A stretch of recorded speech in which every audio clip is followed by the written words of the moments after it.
Suara Hati, renungan hari ini, Minggu, 9 November 2025. Topik, memilih jalan hidup dengan bijak. Dan jangan lupa saudaraku, untuk membagikan renungan ini kepada orang lain, agar mereka juga mendapatkan kekuatan rohani di dalam Tuhan. Kiranya saudara diberkati oleh Tuhan kita.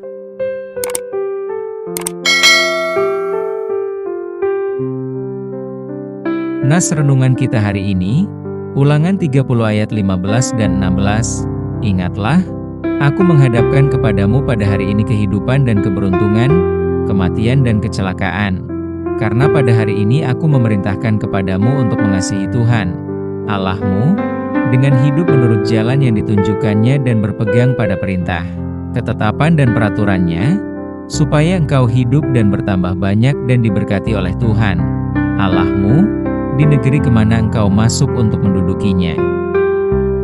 Saudaraku, membaca nas di atas, sungguh menyenangkan. Bila mana kita mengasihi Tuhan Allah, maka jalan-jalan kita akan diberkatinya kemana saja kita pergi. Barangkali kita pernah mendengar perkataan, bahwa hidup ini adalah pilihan. Kalau hidup ini adalah sebuah pilihan, tentu setiap pilihan yang kita ambil pasti ada konsekuensinya. Mengapa sebab, pilihan yang kita buat pada hari ini, bisa saja menjadi langkah menuju masa depan yang lebih baik atau lebih buruk dari hari ini. Yang jelas, kalau orang yang percaya kepada Kristus harus memastikan, bahwa setiap pilihan harus dibawakan ke dalam rancangan Tuhan. Supaya Tuhan turut bekerja dalam diri kita untuk meraih keberhasilan. Jangan menjauh dari Tuhan. Dengan kematangan rancangan rencana kita, lalu kita menganggap tidak perlu ada Tuhan. Jangan menganggap kita sudah mampu mengendalikan tugas atau ruangan kerja kita sehingga kita bisa menjamin akan berhasil tanpa Tuhan. Demikian dengan perjalanan bangsa Israel menuju tanah perjanjian atas arahan Tuhan Allah. Mereka kerap kali membuat keputusan salah yang membawa mereka kepada penghukuman Tuhan Allah. Karena pilihan yang mereka ambil, ialah memilih memberontak kepada Tuhan Allah. Sehingga satu generasi mati di padang gurun, karena pelanggaran atas perintah Tuhan Allah.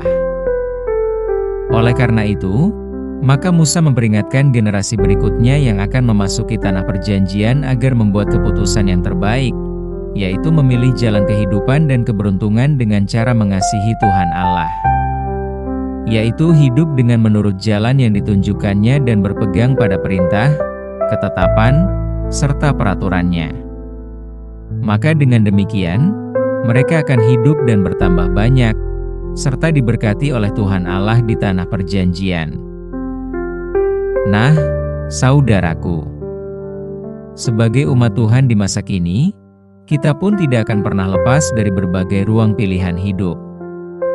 Oleh karena itu, kita perlu sungguh-sungguh berdoa sebelum membuat suatu keputusan dalam hidup ini, sebab kita yang telah percaya kepada Kristus harus mempertanggungjawabkan hidup yang kita jalani.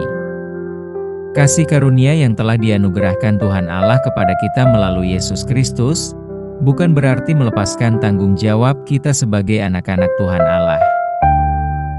Kita sebagai anak-anak Tuhan Allah, sudah sepatutnya hidup taat dan setia kepadanya.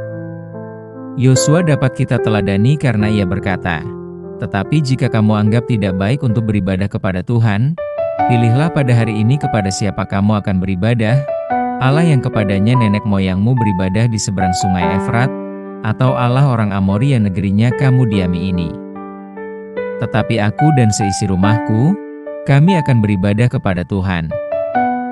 Yosua 24 ayat 15. Amin. Topik doa kita hari ini, untuk penista agama Kristen, agar mereka menyadari kesalahannya dan bertobat untuk percaya kepada Kristus. Selamat beribadah Minggu, Tuhan Yesus memberkati kita.